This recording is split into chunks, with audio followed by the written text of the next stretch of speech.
Pain is inevitable. Misery is optional. Without pain, there is no growth. Hi, my name is James, and I'm a grateful recovering addict and alcoholic. These are my live streams every weekday at 9 p.m. Eastern Time. Hello, pain, growth, recovery. First, I would like to thank those of you who have reached out for my Cash App and my Venmo in these trying times. Thank you from the bottom of my heart. I'm extremely grateful. For those of you who have expressed a desire to pay your regards, to pay to your gratitude, and to pay me cold hard cash off of Patreon and YouTube so they don't get their share. I've posted my Venmo and my Cash App and my Patreon in the chat box, and for those of you watching retroactively, in the description and in the comments. What's up, Trippy Seeds? Yes, I'm sober. I've been sober for, 10 ways a day. 10 ways. 10 days away from 8 months. 8 months? I lost track. Time is kind of irrelevant at this point in my recovery. My spirituality is strong. My foundation is rock solid. How's it going, John Dallas? Trippy, you stayed up to catch me. You're in the Skimbledy Bimbers, aren't you? It's about 2 o'clock over there.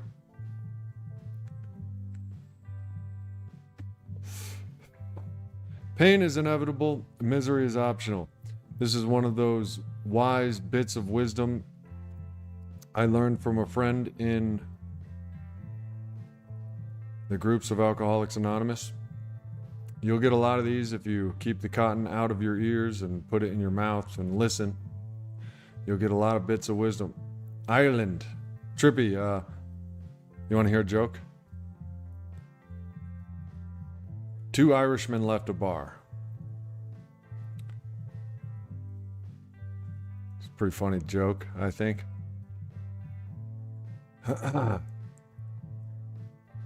Somebody told me that last night on the stream. I hope you like it. Pain, you know what I'm saying? There is emotional pain. There is the pain of growing as a person, as a man, as a woman. There are physical pains. There are especially the pains of recovery. Well, thanks for staying up, Trippy.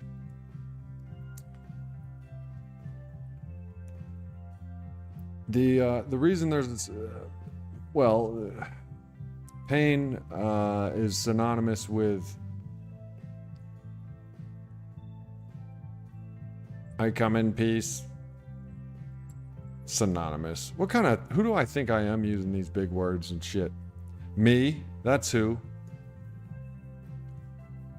There's the pain of listening to my dogs scratch and itch, and the pain of seeing Instagram advertisements that pull on my heartstrings just to get me to buy their probiotic dog chews. Have you ever seen these sad ass commercials? They're preying on our emotions. Is your dog itching and scratching and chewing their paws? It's a cry for help.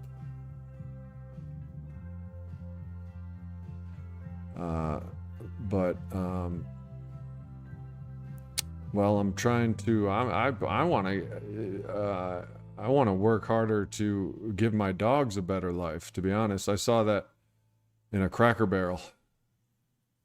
I work hard to give my dogs a better life.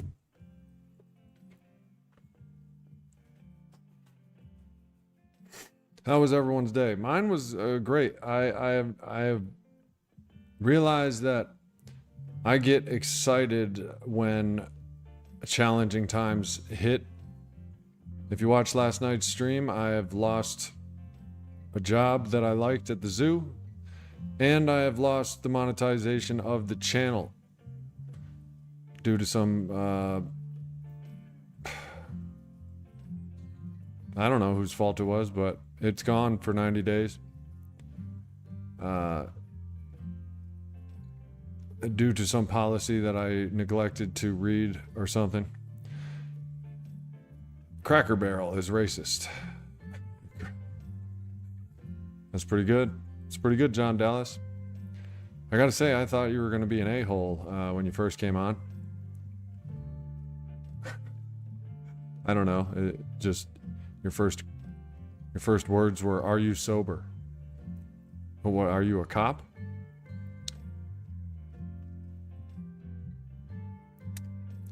But so it turns out you're pretty funny.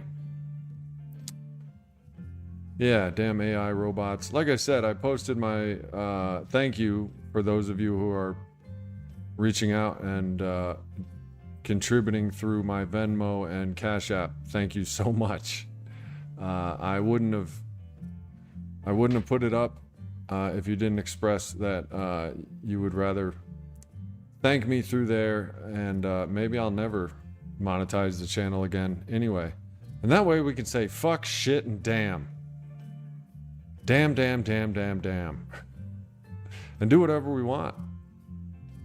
But I don't want to swear anymore, really, unless it's for the value of comedy. Puffer pigeons, don't look them up. Well, don't tell us about them either. It sounds horrible.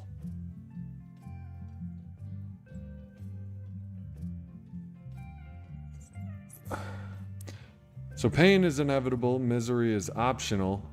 This means pain will happen in life.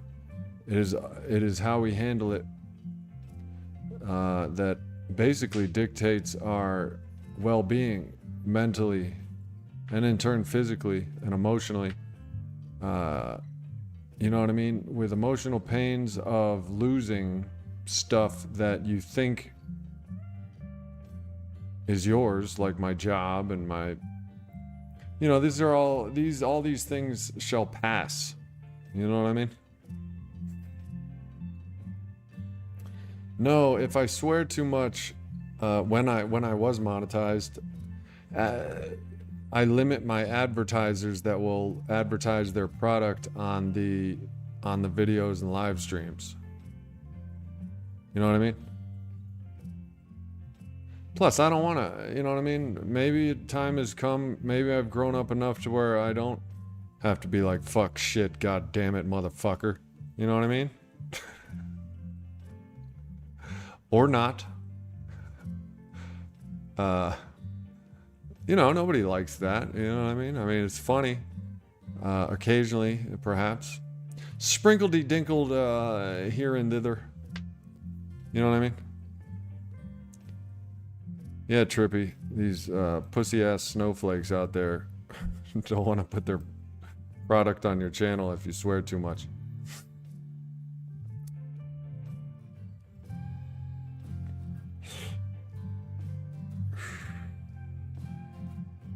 Yeah, anyway, I had a great day because I have realized that whenever I have so much historically has happened good after something bad, and heavy quotes on good and heavy quotes on bad, because these are human constructs.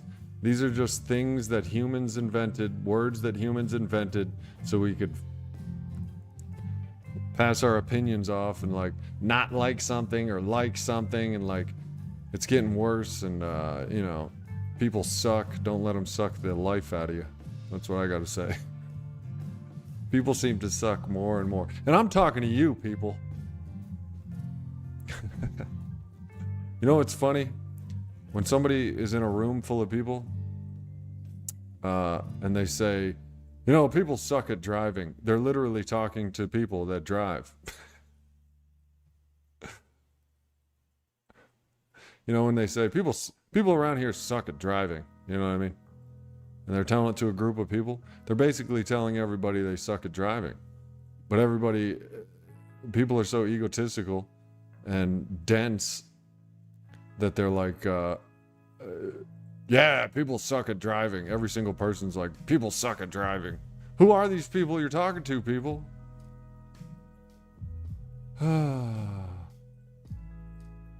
Ever see Monty Python usage of the word fuck? Yeah, I think a long time ago. You ever see George Carlin, the dirty words bit that he does? Fuck shit, cocksucker, motherfucker. You know. What are you talking about, Miss Ford? I swear, in that head of yours, I'm mad at you all the time, but out here, I'm not. You're, I'm pissed. Royally pissed that you were talking about puffer pigeons. I can't get over it. I probably won't sleep tonight. I'm gonna be pacing around. That damn Holly Ford always talking about pigeons and shit.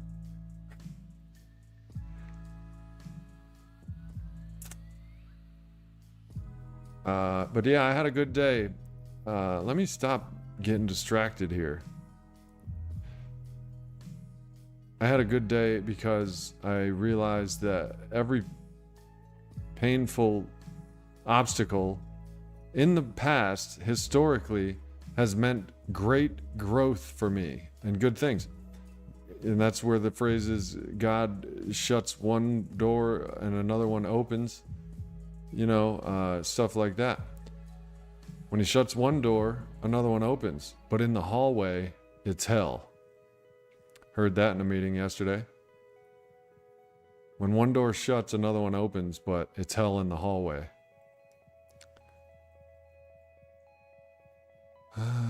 You're not crazy. You're just sensitive. Stop being crazy.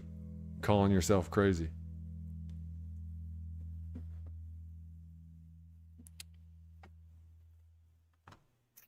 I'm just kidding. I'm a jokey Jokertons tonight. I had a good day. I worked out early. I walked the dogs early. I hit a noon meeting. I applied for a job, a jobby job, and I just told them the truth about my work history. Not even the whole truth, which I could have spent more time on, but I got ADHD. But I went into detail about a comprehensive knowledge of being a content creator on the social media video hosting site YouTube, which involves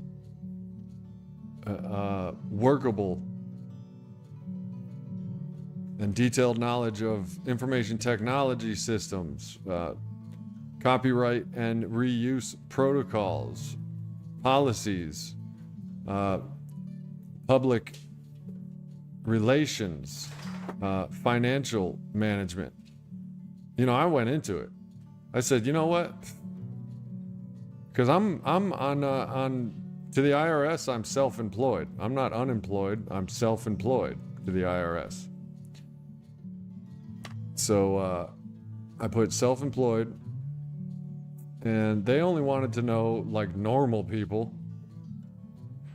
The United States Postal Service, to which I applied to be a carrier. I'm going to be your mailman, people. I hear mailman get laid a lot. With all the mailman jokes out there about, that's the mailman's baby. I do my taxes on TurboTax. Who does your taxes, Trippy Seeds? Must be nice. That's what my mom would say every time I'd say something good. Yeah, I got a new truck. Must be nice. My sister gets a new refrigerator. Must be nice. Well, she doesn't sound like that. I don't know why.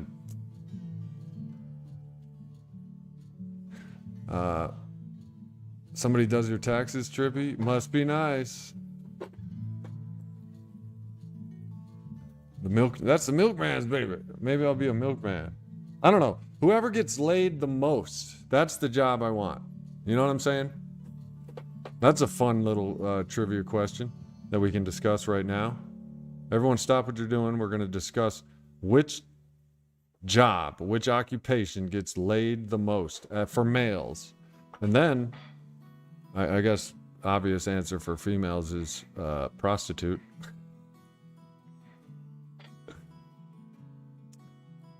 No, I don't want to get laid. I'm over it. I'm over it. Besides, when I get an erection, I get lightheaded. What does that mean?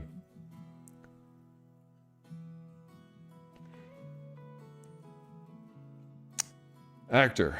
That's I guess I'll be a famous actor. I think I can do that by the end of the month. It must not take much, you know what I mean? Bro, I could act, you know what I mean? But you know what? Oh, word? If I almost pass out when I get an erection, that's what happened? That's what it means? Anyway, I could be an actor, but, you know, who knows? Who knows? I don't know. Maybe I could, maybe I couldn't. The reason I didn't pursue an actor or a stand-up comedian, which I'm going to be so pissed on my deathbed that I didn't pursue the comedy scene.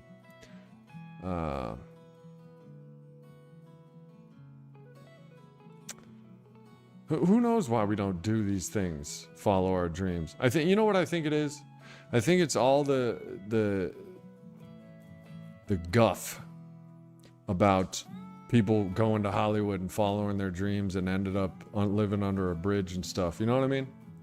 It seems like everybody and their mom and their grandmama, you, your cousin Lou, and your mama too, is going out to Hollywood to become an actor. It's like, if there's that many people doing it, I'm just going to stay away from it. You know what I mean? I'm realistic. But for curiosity's sake, I imagine actors, well, rock musicians probably get laid a bunch of times too. What pays $12 an hour, Shades? What the hell pays $12 an hour? I don't want that job. Loads of extra work here for a while. Men with beards, Vikings, Game of Thrones, Camelot. Oh, yeah. Oh, word? Yeah.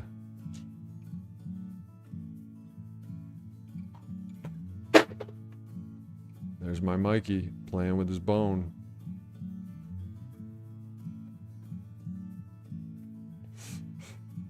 Well, anybody could have been an actor.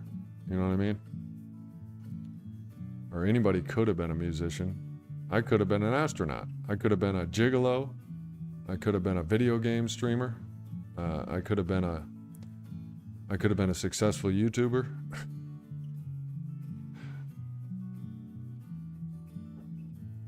Anybody could have been anything.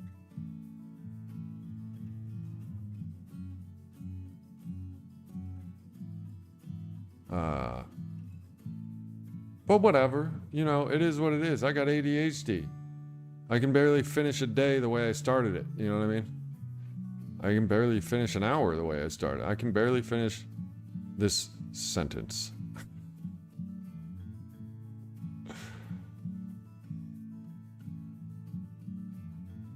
Yeah, you're a talented musician, Shades. What do you do music-wise? I rock. That's what I do. And or roll. I rock and or roll occasionally.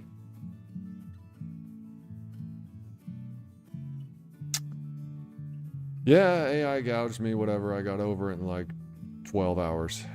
Now new and better things. Dude, I realized today, and somebody helped me out in an AA meeting. Somebody said something that was useful. It happens every day at like every AA meeting, something new. This one pointed out that pain is growth.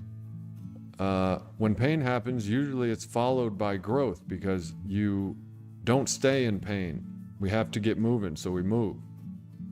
That's essentially the concept of recovery. The pain of drinking got so much it was greater than the pain of the potential recovery.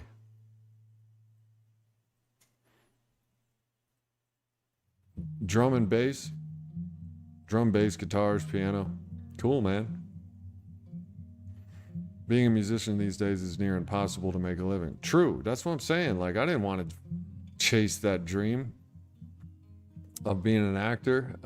You know, it's the same for actors. Everybody and their grandma wants to be an actor.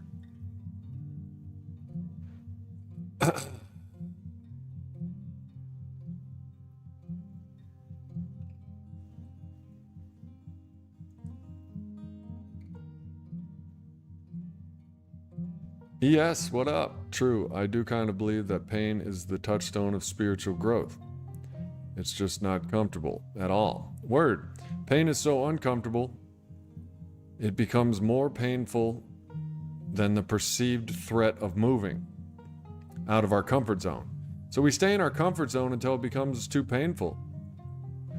Or we stay in our comfort zone, and when it becomes too painful, we drink in our comfort zone and just stay in our comfort zone. Thus, the fact that we don't grow. When we drink and use, we don't grow because the pain is muted. And without pain, there is no growth. Do you know what I mean? Growing pains. If you can do impressions, you have acting talent. A word?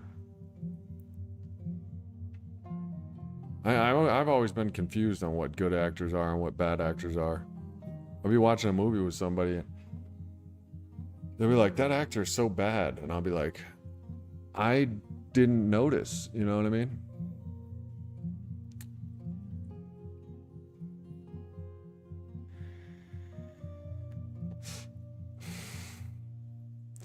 It's ADHD for real. It's a real thing. It's not an excuse. And I will totally get distracted and forget to scold somebody if they tell me that it is. It's not an excuse. ADHD is real because, peep it, I can do a couple impressions, but not fully. I could study impressions and really get down the way somebody sounds and act, and I want to, I just don't keep that motivation. And there's not enough pain involved in not doing it. You know what I mean, man?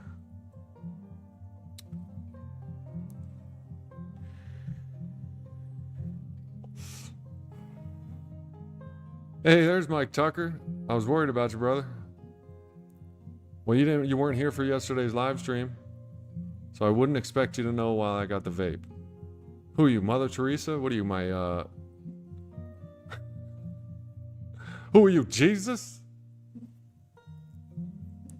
Jesus come in a room in his sandals and shit, just be like, uh-oh, James is hitting the vape. Then what would I say to him? Who do you think you are? God? You think you're your father?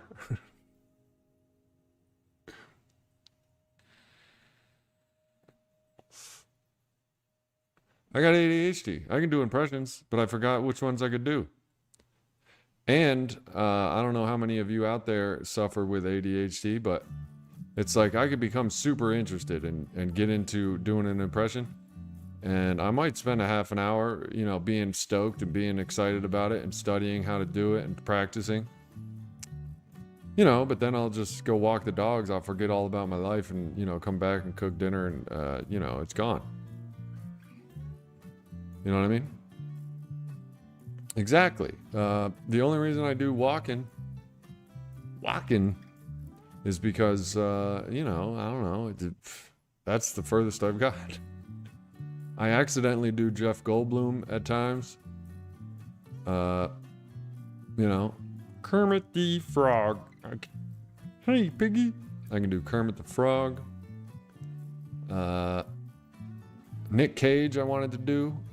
Robert Stack from Unsolved Mysteries. All I would have to do is you know, is watch Unsolved Mysteries. You ever just watch a show so much you end up doing the impression without even knowing it half the time? Yeah, I had a toothpick right here, Shades. I'm not using it to quit. I don't need toothpicks to quit. I quit using the nicotine, but yesterday they demonetized my channel, Mike Tucker, and yesterday's stream was about living life on life's terms, but I was vexed. I was pissed. The old me would have been, you know, drunk by now. Still today, I'd be pissed and drunk yesterday, and just probably drunk today with intermittent anger sessions.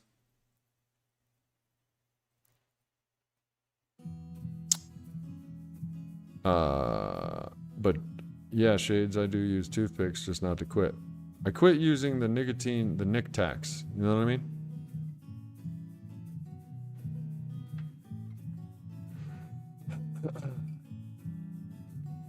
I can do Ace Ventura. Oh, righty then, right? Yummy. There you go, fella. Or he's like, hungry fella? There you go. What do you need all this dog food for? Fiber. You want to come in and take a look around? Come on. Yes, Satan?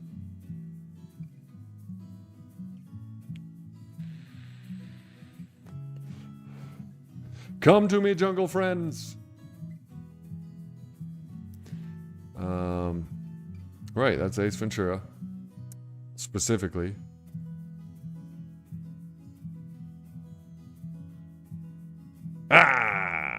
Do you have a mint? Yeah. He bends over and speaks from his rear. Oh, him.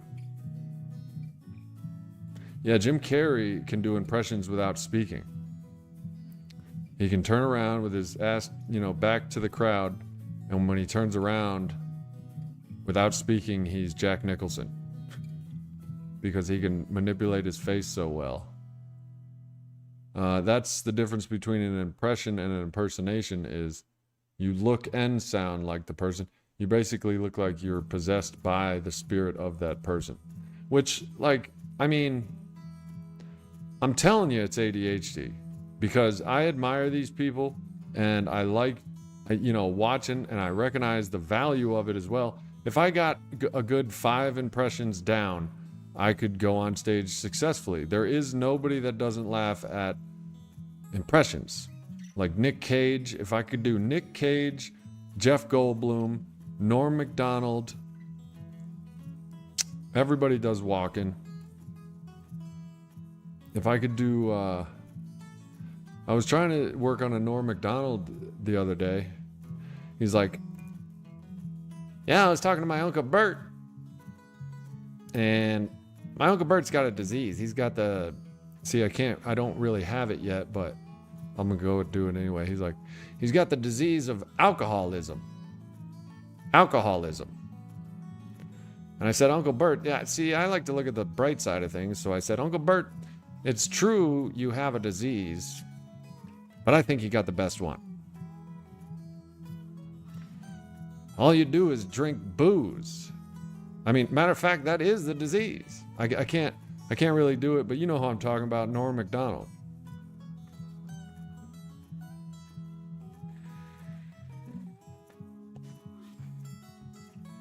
I asked my Uncle Bert, I said, what are your symptoms? I see, it doesn't sound like him. Nick Cage either whispers or yells. Nick Cage, give me something that Nick Cage would say. It would be my first Nick Cage attempt.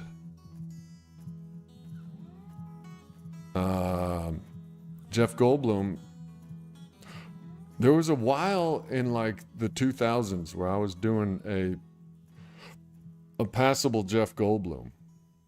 That's one big pile of shit. The dinosaurs.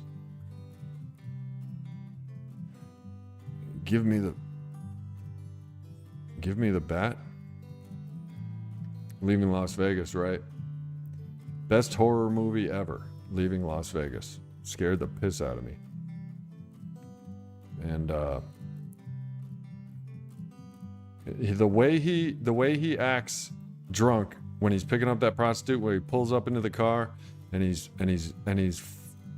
completely alcohol poisoned drunk, is spot on and just kind of just sickening how accurate. Jack Nicholson. What did I say? I said Nick Cage. Jack Nicholson. You know, I ran into Jack Nicholson in Las Vegas. Elevator doors open, and I was wasted drunk, sweaty, clothes falling off. And he goes, "Hey, you look how I feel." I'm just kidding. That wasn't me. You look how I feel, man. See, Jim Carrey can do the eyebrows and shit. I don't know how. He can also throw his arm over the back of his head. He can dislocate his shoulder and stuff. Wendy, give me the bat. Give me the bat, Wendy. It takes practice, I imagine, but and I'm not just blaming shit on my ADHD. I want to learn stuff like dance moves. I want to learn stuff like impressions. You know, everything that'll get me laid, I want to learn. But if it doesn't come natural to me,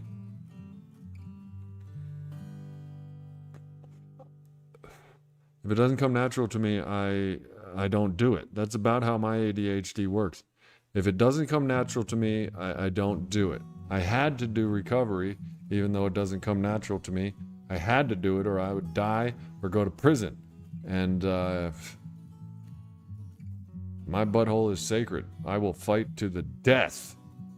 With my sensitivity to injustice and another man trying to take my butthole as the ultimate injustice, I will literally fight to the death. I don't care if I'm dying. I would rather die than be in prison for the rest of my life, too. You know what I'm saying? You might as well kill me. I never understood the death penalty being a dreaded thing. It's just like, you're in prison with like 30 life sentences, bro. You might as well just call it quits. That's what I would say to myself. Like, I'm not living in prison where dudes are trying to take your butthole and your ramen noodles. And there's two things I love and are sacred to me. It's my butthole and my ramen noodles. So there's no going to prison for life for this guy.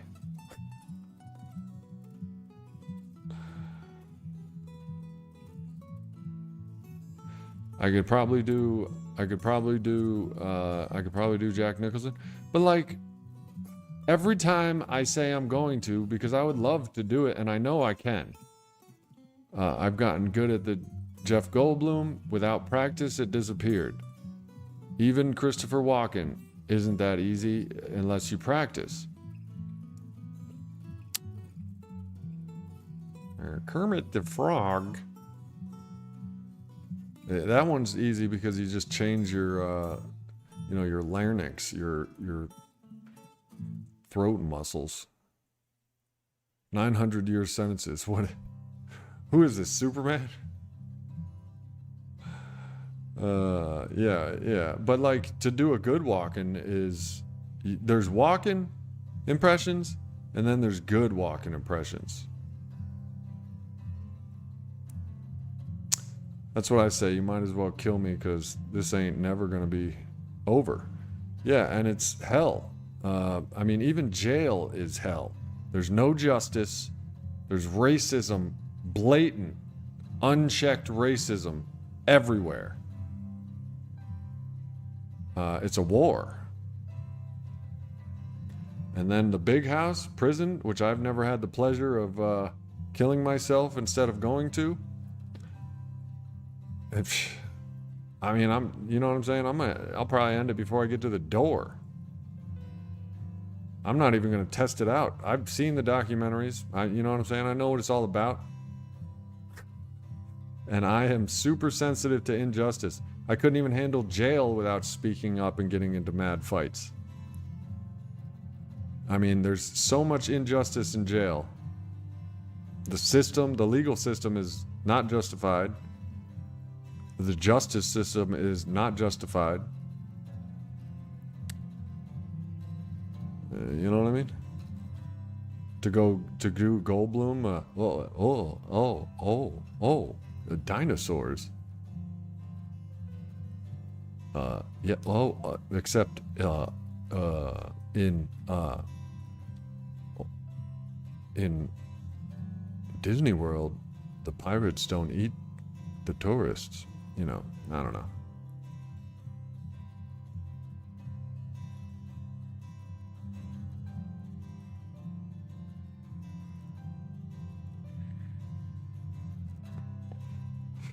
I know, Michael. I can't stand injustice. I mean, I literally can't stand it. I'll try to keep my mouth shut, and it'll just continue, and I'll just be like, you know what I mean? There's so much injustice. There's no independence. Jail, imprisonment, incarceration is literally, you get stripped of your independence. You can't even walk out of a door without somebody else opening it up for. You can't even eat unless somebody feeds you. You're not independent. You know what I mean? It's hell. And I don't even think, and I'm not the God of all that is or anything, but it seems to me that the world's prison population, or America's prison population, is far too vast. And there's innocent people in jail too, so I don't even get it twisted. There's injustice all over the place. People take it piecemeal and be like, well, it is the legal system. They know what they're doing. No, they don't. They're just human. That's the other thing, is like, if you're tried by a jury, God help me. With the people walking around these days, like, God help me. These, half of them, you know what I'm saying? You're being tried by a jury of your peers. God help us. These people decide my fate. God help me. You know what I'm saying? The way people be walking around these days, they're going to decide whether I'm going to prison for the rest of my life or not. God help me. Fake news, people doing fact checks only to support their own opinion. You know what people do when they fact check? And I'm guilty of it too. Not so much these days. I strive, and have for a while, for the truth of the truth. And this is one good thing I'll have to say about AI. When you search on Google now, an AI summary of the most consistent facts comes up. I hope. I'm just assuming that. That's not even a fact. That's just my assumption. It better be. People better have programmed AI to sum up the most consistent facts about your search and then explain it to you. That better be what I'm reading. I kind of just assumed that's what I was reading, but with people these days, I could have just thought of it for the first time ever. Dumbasses that are programming this shit are probably like, oh man, why didn't we? Oh, he's got a good point. Maybe we'll just take the information from the most articles that's the most consistent. You know what I mean? Anyway, that's what I think is a benefit of AI, is a Google search now is what it should be. With all logic, unless I'm the only person to think of this. With all logic, the AI summary should be the most consistent facts from across the internet, all wrapped up into one nice little paragraph. So now you don't have to check 3 to 5 to 10 different sites and, gather all consistent facts. The AI does it. But you know what people do now? You know what I'm saying? People are arguing all over Facebook and shit. You better check your facts, buddy. That sentence reveals the error in it. Check your facts. Well, that's not what my facts say. Well, check your facts. That's not what my facts say. Facts are facts. They're not anybody's facts. My facts are no different than your facts. My opinion is vastly different than so-and-so's opinion. But my facts, your facts, that's redundant, oxymoronic. And one more big word that I could use. I could use it, but I'm not going to. By the way, everybody, thank you if any of you are on here that have reached out and sent me Cash App contributions and Venmo. I put my Venmo and Cash App in the chat and in the description of this video, and it will be in the comment section as well. So you can send me cold hard cash. If you get value out of these videos and you want to pay me, I have no problem with that. But especially thank you to those of you who reached out, got my Cash App. It's actually been in the description, my Cash App of many of my videos as a test, and randomly I'll get a Cash App donation.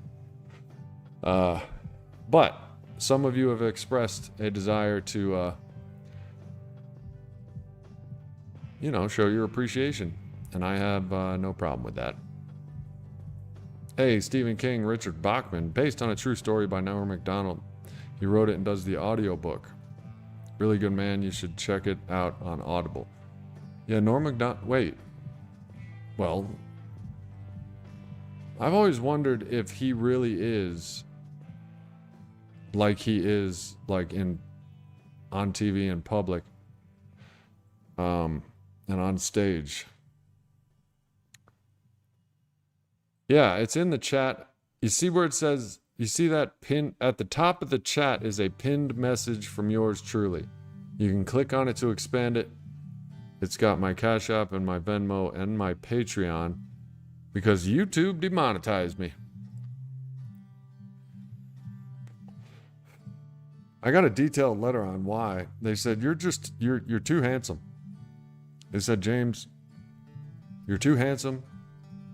It should be illegal for you to make money off of your handsomeness, but it's not. But around here, since Google is God, Google owns YouTube, we're going to make it.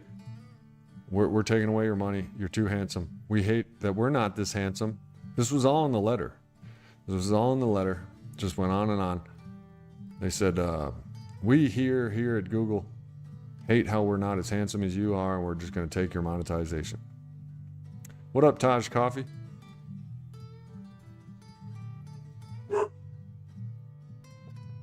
Yes, I was just talking about that, Taj. For those of you who are asking, and thank you for asking, if you click on the pinned message at the top of the chat, it is my Venmo and my Cash App. And no money will go to YouTube. Because we hate YouTube right now. Even though I'm streaming to it and you're watching it, we still hate it. No, I don't accept crypto. Because I don't know how to do it. Yeah, a lot of people have been expressing that they would like to, a lot of people have donated, contributed, shown their appreciation through Cash App and Venmo, both of which are at the top of the chat box. As we speak. ASS we speak. As we speak. As we speak. So thank you, Taj. I am humbled and grateful and honored that you would want to support me like that. But I'm also receptive to it.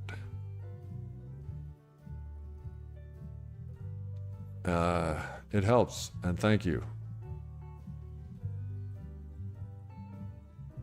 It's really my ego and pride that didn't post that shit before, probably. Oh, what are they gonna think of me if I put a... What are people gonna think of me if I... They're gonna know that I have an essential need for money. Don't look at me. I'm so ashamed that I have a societal and essential need for monetary notes. What if they find out I buy food? Vape costs $10. Mike Tucker, if you're still here, I'll just tell you the summary. Yesterday, I got demonetized. This was after I lost my job at the zoo. Both uncontrollable, not in my control.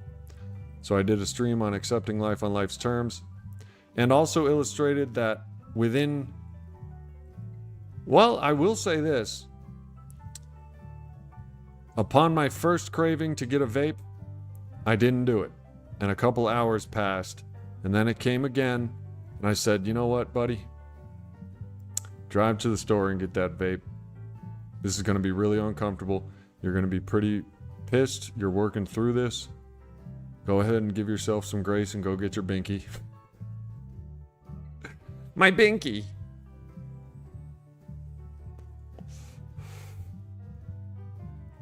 I was kind of worried about you, Mike Tucker.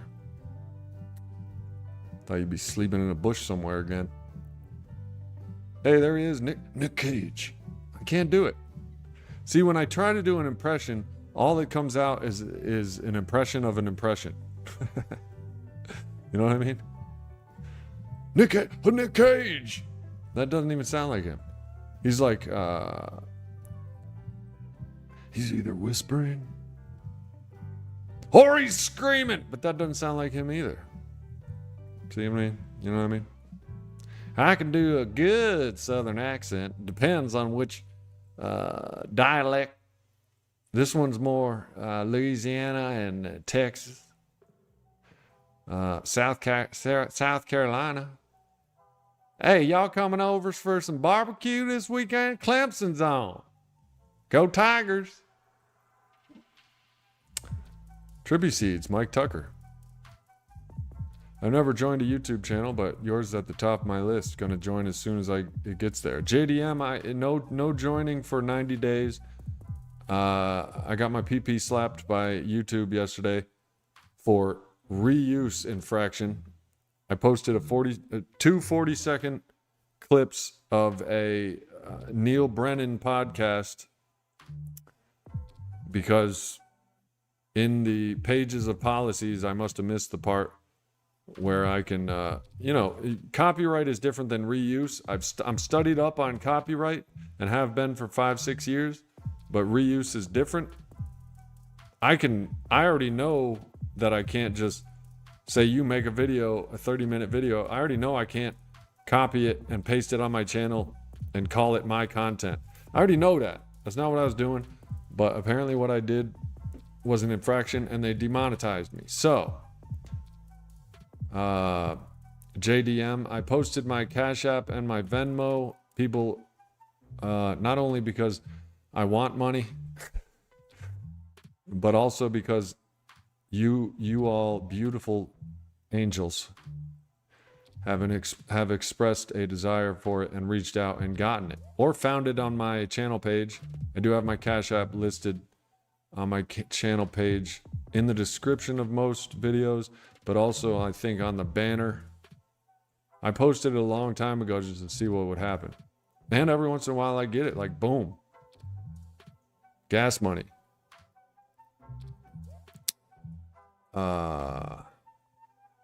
You bought me a sub? A submarine sandwich? Well, thank you, buddy.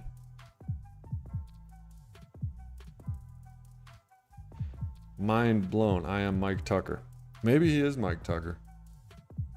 Bro, there's people that try to insult the shit out of me in some of my comments. Yesterday, during my heartfelt confession about my dire times of losing my monetization and losing all my income. from the YouTube channel and from my zoo job. I got, well, that's kind of temporary. I have a feeling I'm getting it back.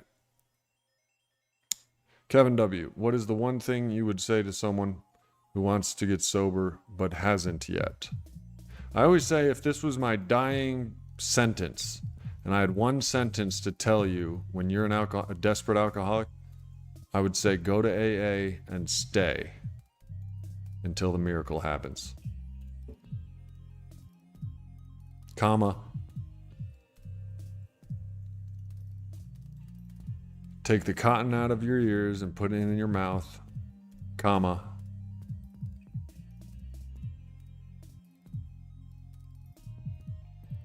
Haktua.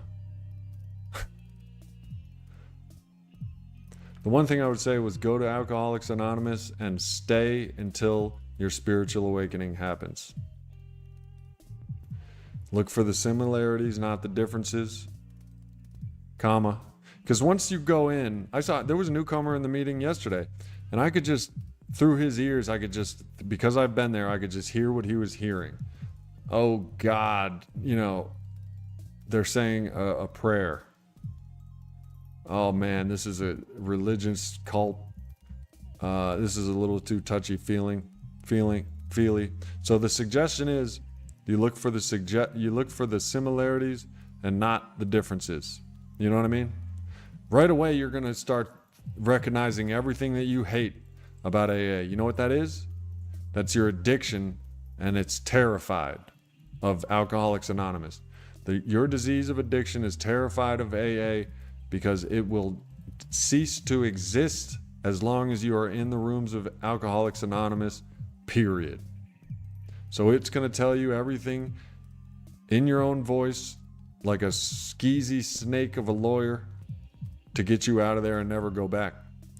So the way to battle that is look for the similarities, not the differences in what people are saying. You look for stuff you can relate to. Almost 100% of the people in there hated AA when they walked into the rooms. And that'll tell you something about alcoholism. It's your addiction. It's your alcoholism that's telling you not to go to AA. I know it to be true for myself. I've been in and out of AA for probably 15 years. And they say, keep coming back. Don't leave until the miracle happens. And after that, don't leave. Well, you're not going to want to leave after that. I don't want to leave. I go to AA now because I want to. And I mean, I had to. I know I have to, but it doesn't matter because I want to. I want to share my experience, strength, and hope with others. And I want to hear, most of the knowledge you'll get out of me, I've learned from AA. Not natural. It didn't come natural to me. Living life on life's terms, that didn't come natural to me. I've always heard things like accept it and move on and let go and give it to God and stuff like that. I didn't know what it meant. I mean, I did. I didn't know what it truly meant until my spiritual awakening. I know now when shit hits the fan like it has been doing this past week for me, you just say, it is what it is. I'm doing the best I can. You also, in the rooms of Alcoholics Anonymous, learn that you're human, which in turn brings humility. There's only 2 letters difference between humility and humanity. Once you recognize that you're only human. You're not a scumbag, you're not a shitbag, you're not unique. You're not so unique that AA is not going to work for you. You're not so unique that you're so bad of an alcoholic, you're hopeless and helpless. I learned all that in AA. So your question was, what would one sentence be to a desperate alcoholic for them to get sober? It would be go to Alcoholics Anonymous meetings and stay until the miracle happens. And then being a linguist, a cunning linguist at that, I would say, comma, get a sponsor, comma, read the big book, comma, trust in God, comma, clean house, comma, help others.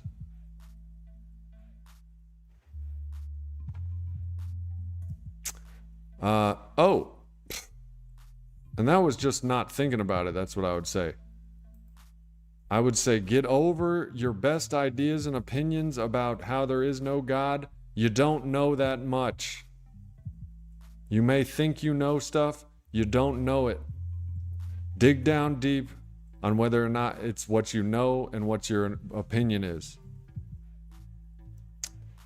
When I realized the whole God thing was a God-centered life is nothing but the opposite of a self-centered life. And then I got it. And I woke the fuck up. And now I'm looking around at people like, what is wrong with the world? Everybody is obsessed with their opinions like they're facts. Check your facts. My facts. Don't say that. Your facts. You better check your facts. Your facts, my facts. You mean your opinions. Look what I found on the internet. I'm checking. I'm doing a fact. You better fact check. I fact check this. I think you found an opinion forum. Even the news is opinions now. And when they got sued for it, aka lying, the courts deemed that for entertainment purpose, if it's a show for entertainment purposes, it doesn't have to be factual. So they went back to lying. You may have heard of it. It's a small program.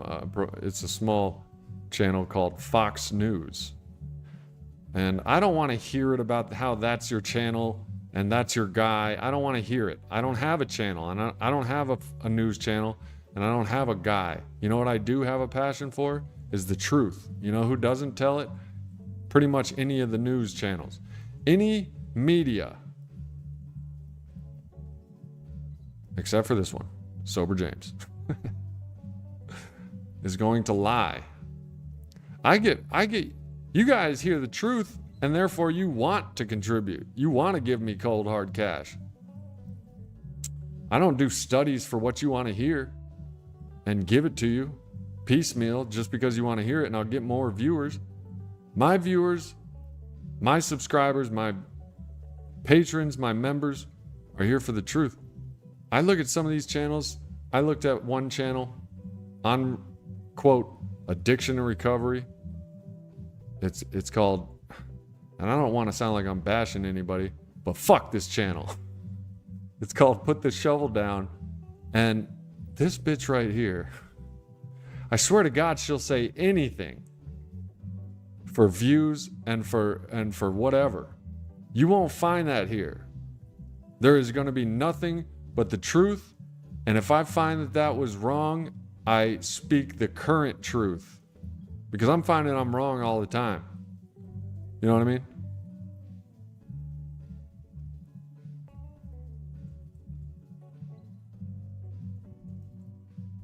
Kevin W., would you suggest an in-person meeting every day? In person.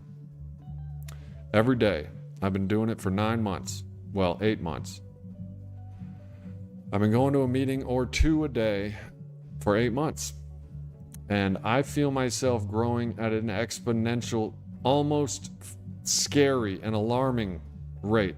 It's exciting and it's awesome. There is no cap on it. It's a infinite growth. The more open you are, the more you will grow. The less you are doing, the less you're interested in, and the more of others and, God essentially. In person. Here's what I'm going to say to you, Kevin. There's something called a meeting guide app. On your phone, in your app store or whatever, look up meeting guide app. Download it. It's free. You could find a meeting in the next hour. I'd probably bet money on it. If not, you can find one tomorrow. I mean, there's a meeting around me. There's a new one. It's a meditation meeting at 6 a.m. 6 a.m. for all you working dogs. Soon to be me. 6 a.m. meditation meeting. I do remember Nicole. Yeah, I did an interview with her on here. Yeah, I remember. It's called, her channel's called, I forget. What's up with Nicole? I mean, I saw her channel seems to be doing all right. It's got 24,000 viewers or subscribers. Me and her used to have a Zoom and talk about YouTube.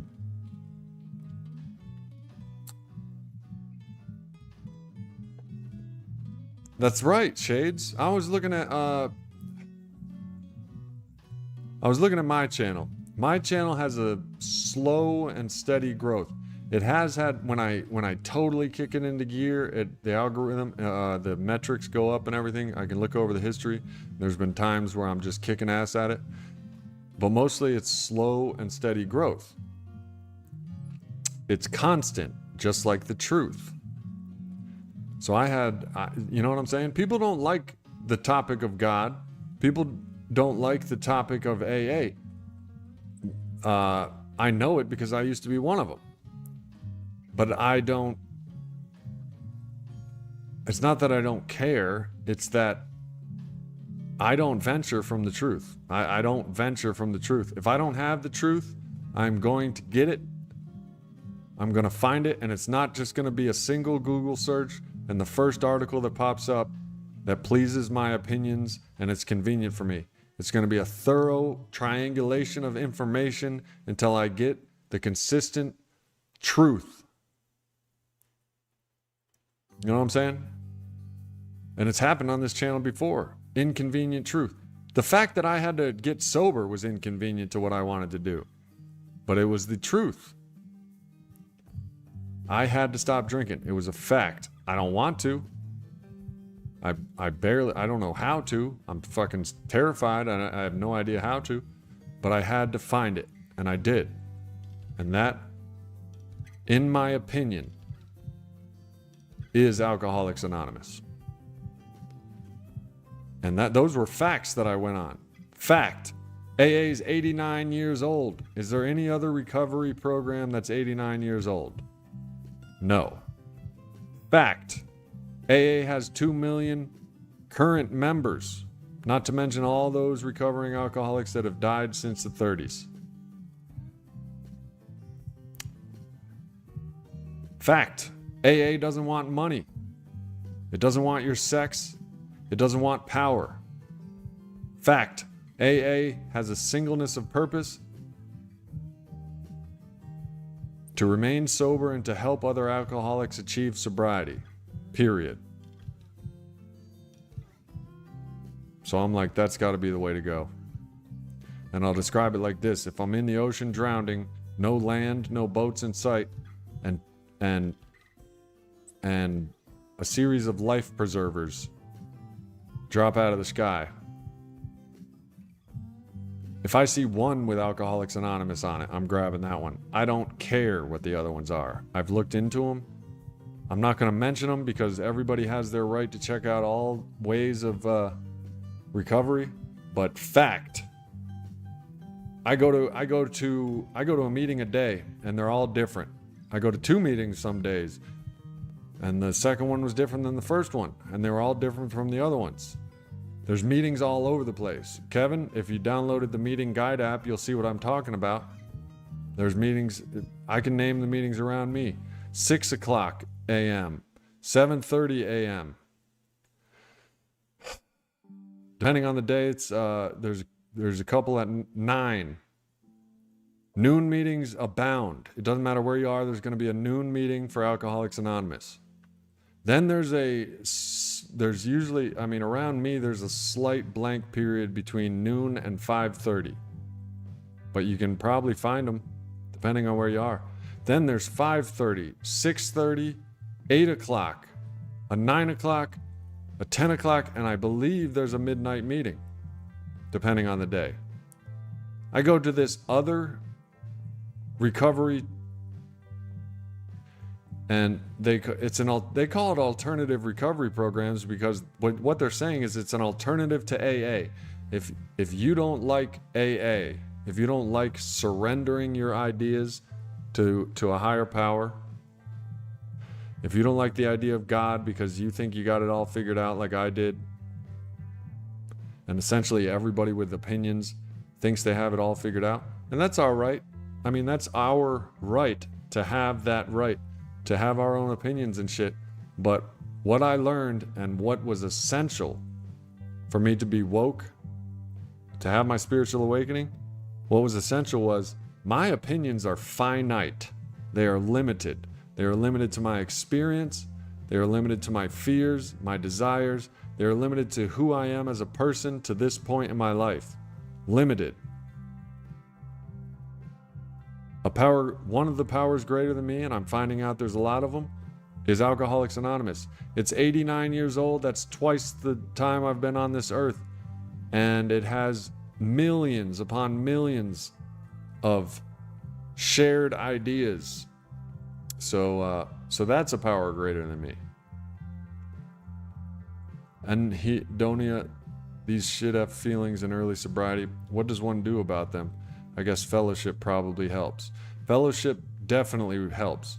The fellowship of the meetings of Alcoholics Anonymous is part of the program. But if you want the program of Alcoholics Anonymous, read the big book of Alcoholics Anonymous.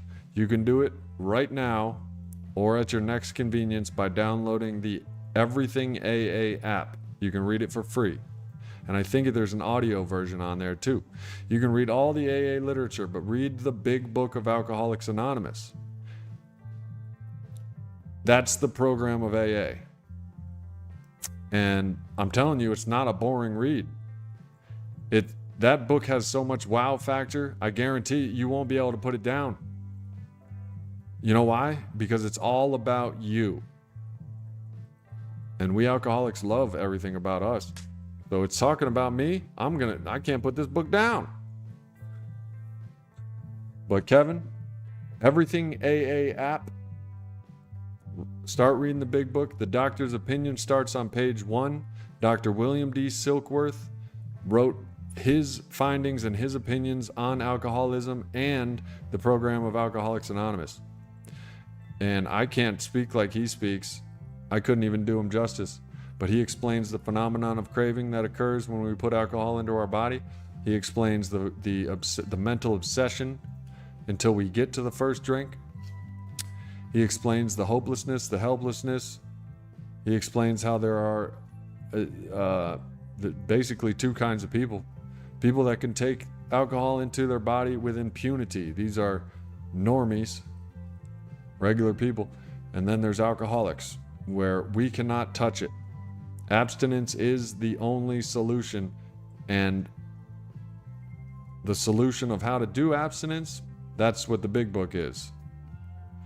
And it's not, the big book does not say once, in the 164 pages that haven't changed since 1935, it doesn't say once, don't drink. It doesn't say don't do anything, because it's a program of do's. Alcohol, the word alcohol is only in the first half of the first sentence of the 12 steps of Alcoholics Anonymous. The word alcohol is only in the first step of the 12 steps of Alcoholics Anonymous. You know what that means to me now? Because as you go through the program, more and more is revealed. You know what's been revealed to me? The word alcohol is only in the first step, because the problem is not alcohol. The problem is me. So that the rest of the steps deal with me. They deal with handing my will over. It's alcoholism is essentially the alcoholic's self-will run riot. Alcohol is the perceived solution to our problem. It's like I say, there is a perfect medicine for alcoholism. It's called alcohol. It's not perfect because it has side effects like jails, institutions, and death. Not to mention failed relationships, careers, lost money, lost keys, lost pants, lost minds, wet brain, worshipers, whatever that word is, lost minds, lost skin color, lost organs, lost organ health, lost limbs due to diabetes and the high sugar content.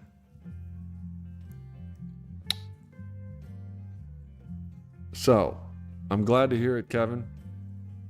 Alcoholics Anonymous is a program of attraction, not promotion, which almost every member, including myself, has trouble with that, because as soon as you get it, you want to fucking tell the entire world. Yeah, Wernicke's. But on this channel, I strive to just share my experience with it and not tell you to go because you asked. I let you know what I would say if I was on my dying breath and an alcoholic asked me, what do I do to get and remain sober? And I had one sentence left in this world to say. If it had to be short without any commas, I would say, go to AA meetings every day and stay there until the miracle happens. Because here's the deal. On our own will and our great ideas, the alcoholic thinks alcohol is a perfect medicine for how I feel. We feel restless, irritable, and discontent. That's why we drink. We like the effect that alcohol produces. There's only one problem. We have what's described as an allergy of the body to when we take alcohol in our bodies, there's no stopping. The phenomenon of craving happens. AKA, I'm not an alcoholic because I drank too much. I'm an alcoholic because I could never drink enough. One is too many. 100's not enough.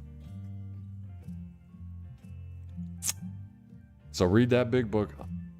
You know what I mean? And if this was my last sentence, I would also add, and if you don't like what you're reading, go back and read it again until you do. JDM Beats says, God brought me to AA and AA brought me closer to God. I agree. My ego back then was ridiculous. Met some cool people, met some weird ones, but I'm forever grateful for the program of AA. Glory to God. For real. You're looking, Kevin, or anybody who doesn't know, you're looking at a former agnostic. I was an agnostic for 43 years. I'm 43 right now. In November, December, January-ish. Let's say January of this year.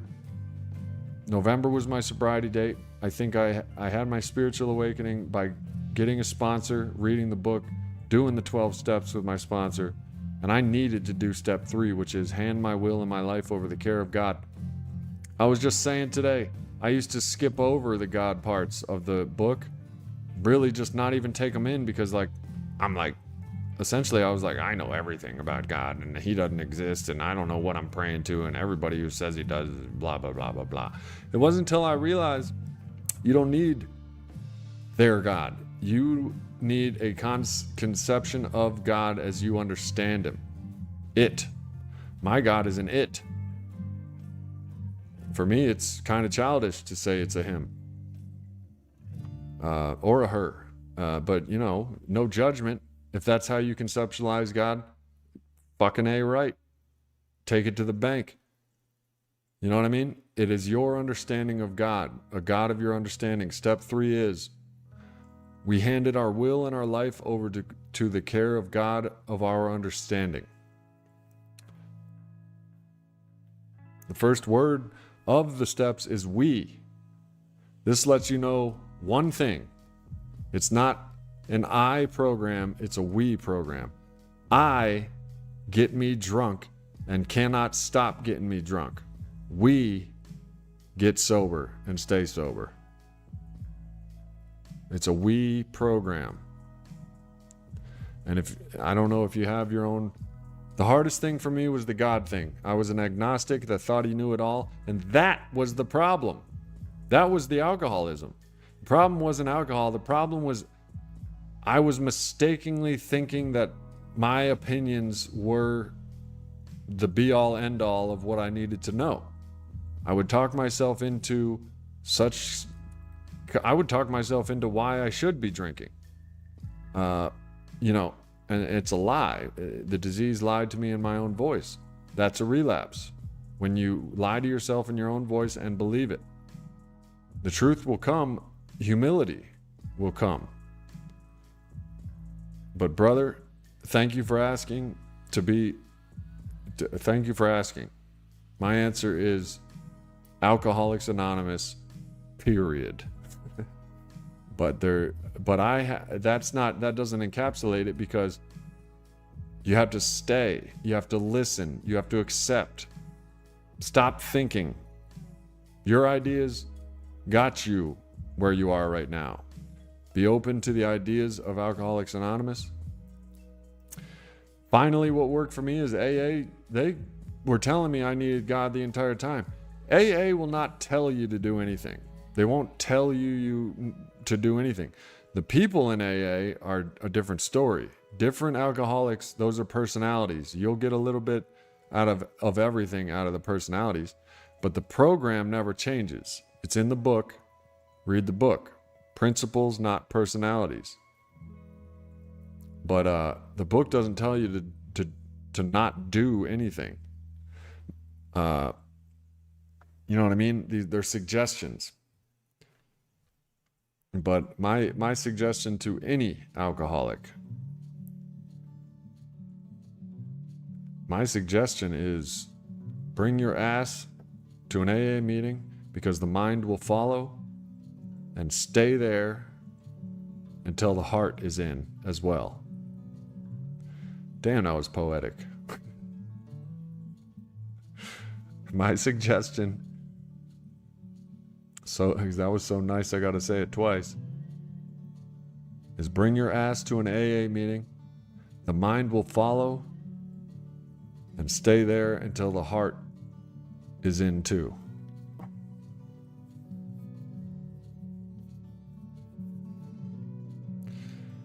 Because once you got that heart in there too, man, oh man, I feel sorry for alcoholism. My foundation's so strong right now, I feel bad for alcoholism. Alcoholism's recovering from me right now. Just kidding. Humility has to be attained. That was just a Chuck Norris joke that I wrote. Alcoholism is recovering from Chuck Norris.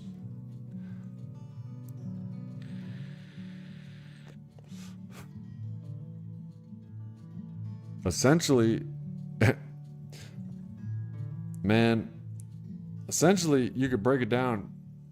I could break it down into so many sentences, but really it's just, I'm not God. That sentence, if you could only understand one sentence on repeat for the rest of your life in sobriety, I'm not God, would work. Because you're going to be telling you things like, I could drink this 4th of July and, get away with it and nobody will know. Bro, you're not God. You don't know that. As a matter of fact, if you're honest with yourself, you know that isn't true. These are the things God will tell you when you give your will over to Him. He'll tell you, hey bro, stop thinking. You're powerless over alcohol. It's a fact.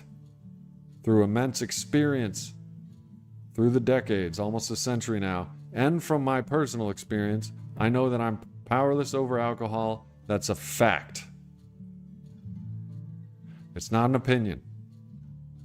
It's a fact, proven through immense historical experience. It is a fact. It's a fact I didn't even want to be true. That's a big reason how you know it's a fact. It's because you don't even want this to be true. It took me so long to be able to accept this fact. I'm powerless over alcohol. You know what I mean? So I'm glad you asked, Kevin. Godspeed.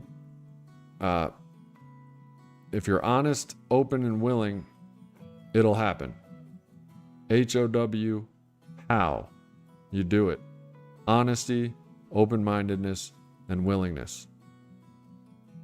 It's like this is the first 3 steps. Honestly, I'm powerless over alcohol. My life has become unmanageable. Open. I'm open to a power greater than myself, or I'm open to the idea of a power greater than myself that can restore me to sanity. And willing.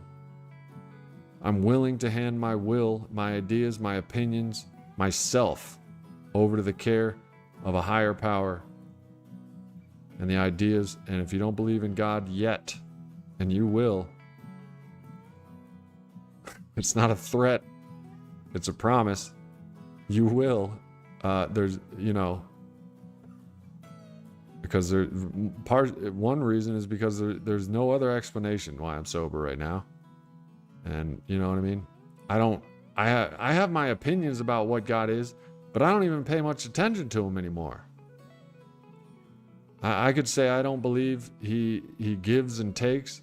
I could even say when I try to describe God, I'm getting further and further away from what God is. You know why? Because I am deciding what God is. That's me. The best I can fathom is God isn't me. God is not me. That's the best I could fathom, and I'm giving my will away to that. I'm trusting in that. As long as I don't get involved, my life will be fantastic. As long as I don't get on a rant about my opinions and why I should do this, why I shouldn't do that, why AA sucks, what's wrong about the God theory, why I deserve a drink, why I'm entitled to drink. When I start getting into that, it's dangerous. That's me. It's not God. Ego, easing God out. The louder my ego is, the quieter the more I have to try to fathom what God's saying, because my ego's yelling so goddamn loud that I can't hear God. All you gotta, when more and more is revealed when you go through, especially after you become aware, your awakening, your spiritual awakening. You get a new pair of glasses, which is an AA approved literature, a new pair of glasses. You can see shit that you never saw before.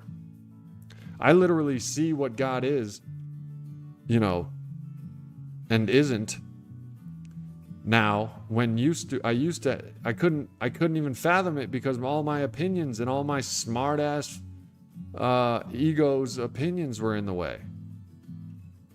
What's up, Chore Bunny?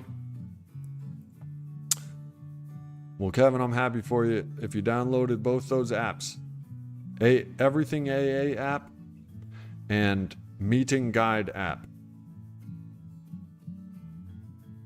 Bro, I haven't thought of a drink I'm going on 8 months, November 30th. You know what I mean? I've curiously toyed with the idea. Probably my addiction has curiously, what'll happen if I start thinking about drinking, And it doesn't even get past the outer security perimeter of the foundation that is my security spirituality perimeter. It doesn't get close to me.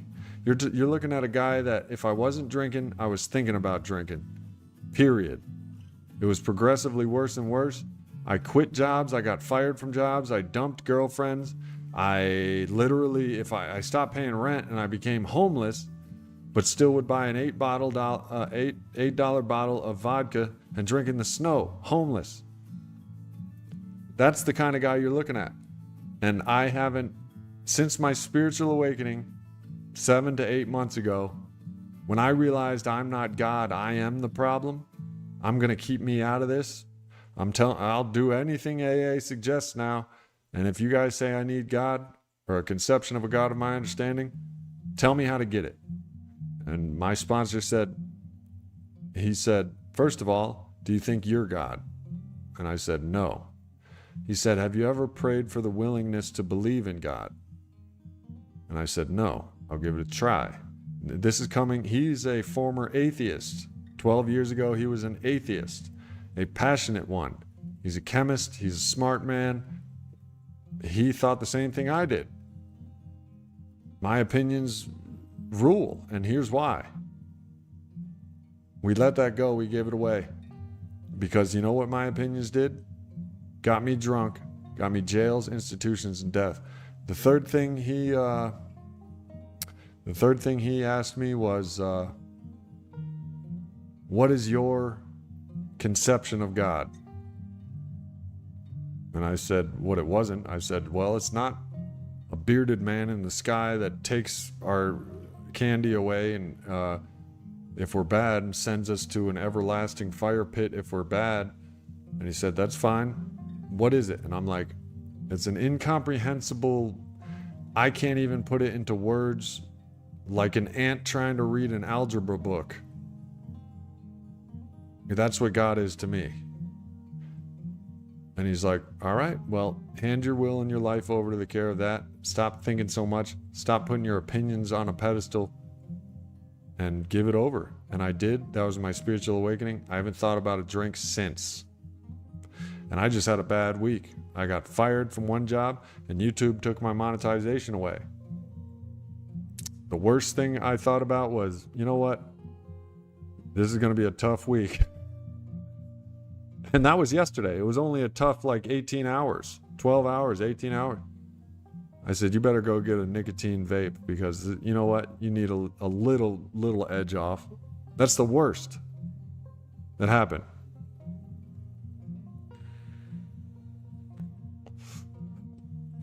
Well, and my anger and rebellion, you guys saw it on yesterday's stream. That stream turned into basically a demonstration of what an alcoholic's anger can sound like. Justified this and me this. Why is the world like this? Why isn't my way being done? That's the alcoholic's will. My way be done. My will be done. If only everybody will do what I think is right, everything would be perfect. And you know what happens when it's not like that? Which it's not, because the world doesn't revolve around me. I drink. Or I work the program of Alcoholics Anonymous. You have 3 options if you're an alcoholic. You get locked up, you get covered up with dirt, or you sober up. Them's the facts.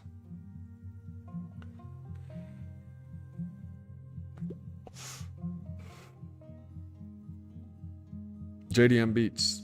You like what I said the other day? Intrusive thoughts and how we're not responsible for them, but we're responsible for the second thought and our reactions to those intrusive thoughts and ideas. This is cognitive behavioral therapy, what I learned in my second rehab. Thoughts, and this was in Psychology Today. Tell me you haven't had some sick thoughts that came out of nowhere before. Nightmares and weird-ass dreams is an example. There's no control. They're random. We're human. The brain is still the most complicated thing in the known universe. So we get random thoughts. Oh shit, I stabbed my aunt in the eye with a fork? Like, where did that thought come from? I like my aunt. We're not responsible for the first thought. We are only responsible for the second thought, and we're definitely responsible for the emotion we attach to those thoughts, and then we're definitely responsible for the behavior that is the result of those emotions. So in short, when we're hungry, angry, lonely, or tired, our thoughts can be all over the place. We have no control over them. We're human. Once you realize that, a whole shit ton of the load's off your shoulders. I'm human, man. Fuck. However, the second thought and the third thought, but the second thought, point blank, the second thought after that random thought is up to you. If you're hungry, angry, lonely, or tired, you're in deadly waters, because thoughts and emotions run rampant. And what do we do with thoughts, with emotions? We drink at them. It doesn't matter if they're great emotions. It doesn't matter if they're bad emotions. We drink and use drugs, other drugs. We drink alcohol and use other drugs. So, yeah, I like that as well, JDM. We're not responsible for the thoughts that just fly into our head. we are responsible for the thoughts that come after that one associated with that thought. And we are definitely responsible because those thoughts become emotions. I don't know how I feel about this. You ever say that? Well, what comes after emotions? Behavior. This is why it's called cognitive behavioral therapy. And that behavior for the addict and alcoholic is drinking, using. So I like that as well, JDM. Thanks for bringing it up. Thoughts are like, they're just like the world around us. We can't control them. They will pop into our heads. Shit will happen out here. It's like what we're responsible for out here, what we can and can't control. Reality, aka God's will, be done. Reality be done. How I'm going to handle it is what's important. Random thoughts, be done. How I'm going to handle them, that's what's important. Pet sodics, we can't control our thoughts, but we can shift them and think about other things. It does take practice. For real, it takes practice. And sometimes quickly, sometimes slowly. We're all human. Especially if you have ADHD, try controlling your thoughts then. It's a fuck show. And not the good kind either. Chore Bunny says, I found myself in the wine aisles checking prices, looking at pretty labels, and I don't even know how my brain got me there, but caught myself. The poisoned mind. I walked out. That's an example. You don't know how you got there, but you do know you can walk away. That's an awakening of the awakening, the conscious awareness. That's an awakening. Because when we're just like sleepwalking into the wine section, the only thought you're responsible for is when you become aware. It's just like sleeping. I'm not responsible for if I, walked naked down to my neighbor's house and peed on his front door. I was asleep. Sleepwalked naked. I guess that was the key word, was sleepwalk naked. But I am responsible if I'm wide awake and I just, consciously walk over there and pee on his door. I'm responsible for that. But sleepwalking? You know what I mean? What up, Maverick? Yeah, I'll walk. In my early sobriety, I would be shopping for groceries, and I would find myself in the wine section of the grocery store, and the hair on the back of my neck would stand up. Because I was at the point of knowing the danger, the true danger. And I had a physical reaction to being in the wine section unexpectedly. And it was the hairs on the back of my neck stood up like a freaking cat in a fight. But it doesn't happen anymore. As a result of working the 12 steps, I have had a spiritual awakening. I walk with God. The ultimate Alpha Omega. And without him, without a God of your understanding, there will come a time where you will have a mental blank spot when it comes to alcohol, and you will drink, James. I'm referring to myself, and the big book says this. For the alcoholic, you can sheer will, white knuckle it on sheer willpower, and you can do it. I did it for 8 years on willpower. But there will come a time where there's nothing between you and that drink but God. And if you don't have a trust in God and you don't have a foundation and you aren't practicing the principles, then that is a blank spot. And I got drunk after 8 years. I got drunk after 10 months one time sober on my own willpower. I got drunk after 12 months one time on my own willpower, 18 months, and then finally 8 years.